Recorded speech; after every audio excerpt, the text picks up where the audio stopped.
안녕하세요. 저는 온누리교회 하늘대학부를 섬기고 있는 정한효 목사입니다. 이번 여름방학 특강으로 여러분과 함께 하게 된 것을 진심으로 반갑고 또 감사하게 생각합니다. 이번 4주간 여러분과 함께 나눌 강의의 주제는 바로 종교개혁에 관한 이야기입니다. 개신교 가운데의 종교개혁이라고 하면 굉장히 친숙하고 익숙한 단어입니다. 그런데 사실 이 종교개혁에 관한 이야기들을 우리가 정말로 깊게 공부한다면 굉장히 많은 이야기 그리고 굉장히 많은 인물들에 대해서 공부를 해야 한다는 사실을 우리가 마주합니다.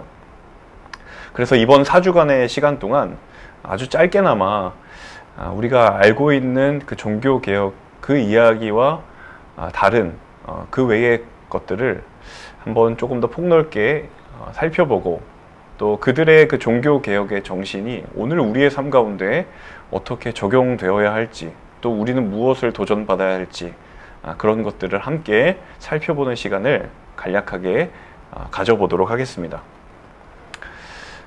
날짜는 7월 20일부터 8월 10일까지 매주 화요일 오전 10시에 유튜브 채널을 통해서 동영상이 업로드가 됩니다. 유튜브에 온누리교회 하늘대학부를 검색하시면 매주 화요일 이 정해진 기간 안에 화요일마다 제작되어 있는 영상이 업로드될 예정이고요. 그 영상을 시청해 주시면 되겠습니다. 각 주차별 내용들은 아래와 같은데요. 참조해 주시고 함께 보시면 될 것 같습니다. 오늘은 그 첫 번째 순서로 1주차 바로 여러분 잘 알고 계시는 마르틴 루터에 관한 이야기를 함께 나누어 보도록 하겠습니다. 우리 종교개혁하면 다른 것은 몰라도 이 루터라는 인물에 대해서는 한 번쯤 들어보셨을 것 같습니다. 우리 간단하게 그의 생애와 또 그가 어떠한 정신으로 종교개혁을 이끌었는지 함께 보도록 하겠습니다. 먼저 그는 1483년 11월 10일에 태어났습니다. 독일 출생이고요. 이 아버지와 어머니가 굉장히 독실한 신자여서 태어난 바로 다음 날인 11월 11일에 루터를 유아 세례를 주었다라고 합니다.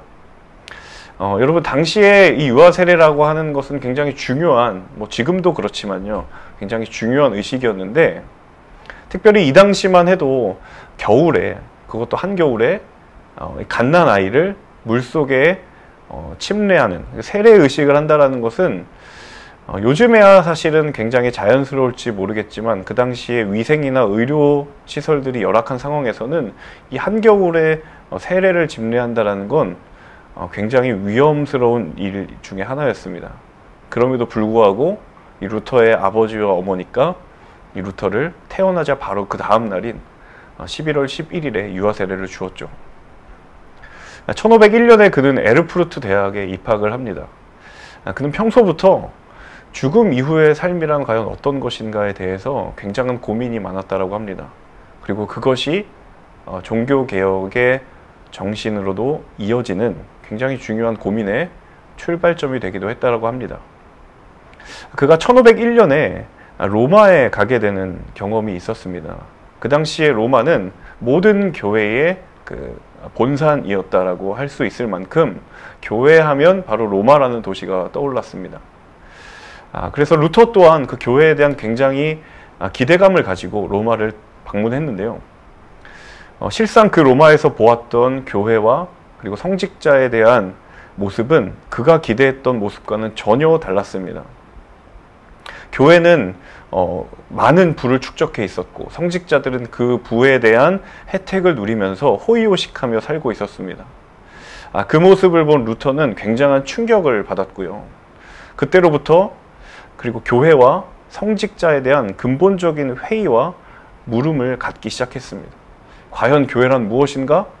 그리고 성직자란 과연 어떠해야 하는가에 대해서 근본적인 물음을 갖게 되었고 이것은 더 나아가서 바로 종교개혁을 일으키는 굉장히 중요한 개인의 발화점이 되었다는 것이죠.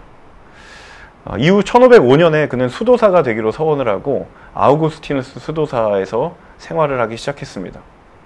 그리고 마침내 여러분이 잘 알고 계시는 1517년 10월 31일에 비텐베르크 교회 문 앞에 95개조 논제를 붙이는 사건이 일어나게 된다는 것이죠. 잠깐 이 면죄부에 관한 95개조 논제를 한번 살펴보도록 하겠습니다.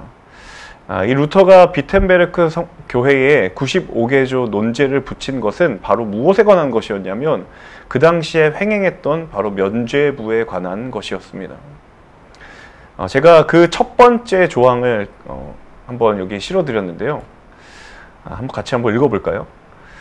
첫 번째 조항입니다. 우리의 주요 선생이신 예수 그리스도께서 회개하라 하신 것은 신자의 전 삶이 돌아서야 함을 명령한 것이다. 얼마나 그가 삶과 그리고 회개에 각별한 신경을 쓰고 있었는지 바로 첫 번째 조항을 통해서 우리는 알 수 있습니다. 다양한 내용들이 있지만요, 이 95개조 논제에 굉장히 중요한 두 가지 원리가 있습니다. 그것은 무엇이냐면 첫 번째로 그 독일 교회는 독일인의 교회였다라는 것입니다. 그 당시에 독일 교회의 헌금이 로마에 귀속이 되어 있었습니다. 그래서 모든 헌금은 로마 교회로 귀속이 되어 있었고요. 그리고 그것을 통해 면죄부라고 하는 것이 계속 발행되었고 그것이 교회가 부패되는 굉장히 나쁜 결과를 낳게 되었죠. 그래서 면죄부라고 하는 것을 통해서 이 독일의 교회와 독일 민족의 재정이 착취되었다라는 것을 루터가 보게 되었고, 그래서 독일 교회는 독일인의 교회고, 그리고 그 독일 민족의 재정을 착취하는 것이 면죄부다라는 그 굉장히 중요한 원리를 가지고 있었습니다. 그리고 두 번째는 바로 그 면죄부의 핵심이었던 그 사후세계의 인간이 저지른 죄를 교황이 좌우할 수 있다라는 그 원리를 반박하는 그 원리를 가지고 있다는 것이죠. 아무리 교황이라 할지라도 죽음 이후의 세계에 어떤 영향력을 행사할 수 있는 인간은 없다. 만약에 그런 능력이 있다 하더라도 그것을 돈을 주고 그 문제를 해결해야 되는 것이냐, 그렇게 생각하지 않았다라는 것이죠. 만약에라도 그런 능력이 있다면 대가를 받지 않고 무조건적으로 그 죄의 문제를 해결해 줘야 되는 것이 아니냐라고 반박을 했다는 것이죠. 근데 문제는 실제로 그런 능력이 있지도 않았거니와, 그리고 분명한 사실은 그 인간의 죽음 이후의 심판과 구원의 문제는 어떠한 사람이 아닌 오직 하나님만이 그것을 해결할 수 있다라는 사실이 이 95개조 논제의 굉장히 중요한 두 번째 원리다라는 것입니다. 특별히 루터는요, 은혜의 문제와 굉장히 오랫동안 씨름했습니다. 루터가 이런 말을 했습니다. 내가 어떻게 의로우신 하나님 앞에서 구원받을 수 있을 것인가? 그의 대답은 은혜를 인하여 믿음으로 말미암아 구원받는다라는 것이 그의 결론이었습니다.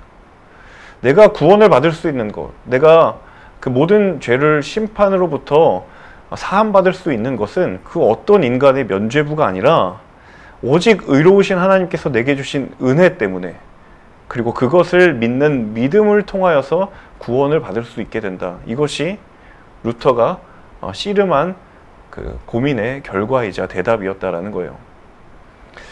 인간은 누구나 죄인인데 그 죄인은 오로지 하나님의 은혜로만 의롭게 될 수 있고, 그리고 인간의 행위가 아니라 믿음으로 구원받을 수 있다라는, 여러분이 잘 알고 계시는 바로 그 종교개혁의 정신이 바로 여기에 있다는 것이죠. 한 가지 그런 문제가 생깁니다. 그렇다면 인간이 가지고 있는 선행, 착한 일이란 무엇인가? 루터도 이 질문에 대해서 대답을 했습니다. 인간에게 있어서 선행이라는 것은 내가 구원을 받을 수 있는 통로가 아니라 바로 구원을 받음으로 인하여서 내 삶에 나타나는 결과다라고 이야기했다라는 것이죠. 그래서 선행이란 구원의 원인이 아니라 그 결과가 된다라고 루터가 결론을 내리게 됩니다. 또 한 가지 루터의 굉장히 중요한 신학이 무엇이냐면 바로 십자가 신학입니다. 그의 모든 신학의 사상은 십자가를 통하지 않고는 설명될 수 없을 만큼 이 십자가는 루터에게 굉장히 중요한 신학의 근원이 된다는 거죠. 여러분, 이 보이시는 이 글을 한번 같이 읽어볼까요? 오직 십자가만이 우리의 신학이다. 자, 무슨 십자가인가? 자, 우리는 그 예수 그리스도께서 우리를 위해 지셨던 바로 그 십자가 안에서, 그리고 그 십자가를 통해서야만 우리가 믿는 하나님을 인식할 수 있고 또 그렇게 해야 한다라고 루터는 말을 했습니다. 왜냐하면 하나님이 자신을 드러내시는, 다시 말해서 하나님이 자신을 계시하시는 방법은 바로 예수 그리스도께서 지셨던 그 십자가를 통해 가장 분명히 자신이 누구인지를 계시하셨기 때문이다라고 루터는 이야기합니다. 또 한 가지 그 십자가를 통해서 우리는 무엇을 얻게 되는가? 내가 신앙의 삶을 통하여서 경험했고 또 쌓여왔던 그 지식들이 십자가 앞에 끊임없이 서야만 그 모든 것들이 절대화되지 않을 수 있다는 거예요. 루터는 잘 알고 있었습니다. 내가 하나님을 믿음으로 예수를 알아감으로 인하여서 경험이 쌓이고 지식이 쌓인다는 것에 대해서 알고 있었습니다. 그런데 또 한편으로는 바로 그 경험과 지식이 절대화될 수 있다는 생각을 루터는 하고 있었고 또 그것을 경계했습니다. 그래서 그는 늘 우리가 끊임없이 십자가 앞에 서지 않으면 우리가 쌓여온 그 경험과 신앙의 지식이 절대화될 수 있다는 사실을 늘 깨어 인식하려고 했던 사람입니다. 그래서 루터가 이런 유명한 말을 남겼죠. 바로 맨 아래에 있는 말인데요. 내 손에 잡혀있는 하나님은 더 이상 하나님이 아니다. 정말 내가 믿는 하나님이 전능하시고 그리고 유일하신 구원자이시라면 그분은 결코 우리 손에 잡힐 수 없는 분이다라는 거예요. 여러분, 이 부분은 오늘 우리에게도 굉장히 중요한 도전이 된다라고 생각합니다. 우리가 교회를 오래 다니고 또 많은 강의를 듣고 또 성경을 알고 또 설교를 듣는다. 또 우리가 신앙생활의 연수가 쌓여간다라는 것이 그 모든 것들이 십자가 앞에 내려놓아지지 않으면 그것이 우리 신앙의 절대적인 기준이 될 수 있다는 것. 루터는 그것을 경계했고 또 오늘 우리에게도 그것을 경고하고 있다라는 것입니다. 그는 교회가 무엇인지 그리고 목회자란 무엇인지 그리고 부르심이 무엇인지에서도 굉장히 고민을 했던 사람입니다. 그가 로마 여행을 하는 가운데에 부패한 교회를 바라보며 탄식하고 안타까워하면서 그는 교회에 대해서 다시 정의하기 시작합니다. 그에게 교회란 하나님의 말씀을 듣고 기쁜 소식, 즉 복음이겠죠. 그 복음을 믿는 모임이야말로 교회다. 그래서 교회에는 반드시 하나님의 말씀이 살아 숨쉬어야 한다는 거예요.